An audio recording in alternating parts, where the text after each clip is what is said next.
ಹೊರಗೆ ಬಂದಿದ್ದಾರೆ ಅಂತ ಸುದ್ದಿಗಳಿದ್ದಾವೆ. ಆದರೆ ಇದನ್ನು ನಿಶ್ಚಿತವಾಗಿಯೂ ರಾಜೀನಾಮೆ ಸಲ್ಲಿಸಿದಾರ ಅಥವಾ ಇದೊಂದು ಏನಪ್ಪ ಅಂತಂದ್ರೆ ರಾಜಕೀಯ ಒಂದು ಹೆಜ್ಜೆನ ಅನ್ನುವಂಥ ಸಂಶಯ ಪಡುವಂಥ ಪರಿಸ್ಥಿತಿ ಇವತ್ತು ನಿರ್ಮಾಣ ಆಗಿದೆ. ಯಾಕಂದ್ರೆ ಈ ಒಂದು ಟ್ರಸ್ಟ್ ಇವತ್ತು ನಮ್ಮ ಏನಪ್ಪ ಅಂತಂದ್ರೆ ವಿಶೇಷವಾಗಿ ಇಲ್ಲಿದ್ದಂಥವ್ರು ಇದನ್ನು ನೀವು ಬರಖಾಸ್ತು ಮಾಡ್ಬೇಕಂತ ವಿರೋಧ ಪಕ್ಷಗಳು ಹೇಳ್ತಾ ಇದ್ದಾರೆ. ಯಾಕಂದ್ರೆ ಶ್ರೀರಾಮ ಜನ್ಮಭೂಮಿ ಏನಪ್ಪ ಅದು ತೀರ್ಥ ಟ್ರಸ್ಟ್ ಏನದ ಇದರಲ್ಲೇ ಇದ್ದಂಥವ್ರು ಎಲ್ಲರೂ ಹೆಚ್ಚು ಕಡಿಮೆ ಈ ಒಂದು ಭ್ರಷ್ಟಾಚಾರದ ವ್ಯವಹಾರದಲ್ಲಿ ರಾಮನ ಹೆಸರು ನಡೆದಂಥ ಲೂಟಿಯಲ್ಲಿ ಎಲ್ಲರೂ ಪಾಲ್ದಾರಿದ್ದಾರೆ.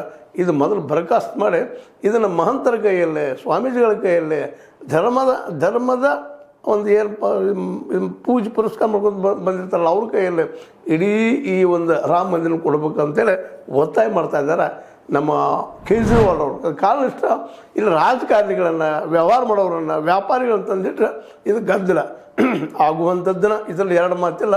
ಅದಕ್ಕೆ ಮಹಂತರನ್ನು ಹಿರಿಯರನ್ನು ಅದರಲ್ಲೂ ಮುಖ್ಯವಾಗಿ ಸ್ವಾಮೀಜಿಗಳನ್ನು ತಂದಿಲ್ಲಿ ನೇಮಿಸಬೇಕಾಗಿದೆ. ಇದು ನಿರರ್ಗಳವಾಗಿ ನಿರಂತರವಾಗಿ ನಡೆಯುವಾಗ, ಯಾಕಂದ್ರೆ ಭಕ್ತರ ದುಡ್ಡು ಈ ಒಂದು ನಡುವಿನ ಜನ ರಾಜಕೀಯ ಜನ ತಮಗೆ ಉಪಯೋಗ ಮಾಡಿಕೊಳ್ಳುವಂಥ ಸಾಹಿತ್ಯಗಳು ಆಗಬಾರ್ದು ಅಂತೇಳಿ.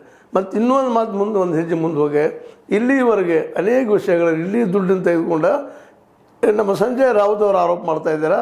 ಇದೇ ದುಡ್ಡು ತೆಗೆದುಕೊಂಡು ಪಾರ್ಟಿಗಳನ್ನು ಹೊಡೆಯುವಂಥ ಪಾರ್ಟಿಗಳನ್ನು ಹೊಡೆದ ತಮ್ಮ ಅಭಿವೃದ್ಧಿ ಮಾಡ್ಕೊಳ್ಳುವಂಥ ತಮ್ಮ ಶಕ್ತಿನ ಹೆಚ್ಚು ಮಾಡ್ಕೊಳ್ಳುವಂಥ ಕೆಲಸವನ್ನು ಮಾಡ್ತಾ ಇದ್ದಾರೆ ಅನ್ನೋಂಥ ಆರೋಪ ಸಹಿತ ಮಾಡ್ತಾ ಇದ್ದಾರೆ. ಅಂದ್ರೆ ರಾಮ ಮಂದಿರದ ದುಡ್ಡು ರಾಮನ ಭಕ್ತರಿಗೆ ಅವರ ಒಂದು ಏನಪ್ಪ ರಾಮನ ಸೇವೆಗೆ ಖರ್ಚಾಗಬೇಕಾಗಿತ್ತು.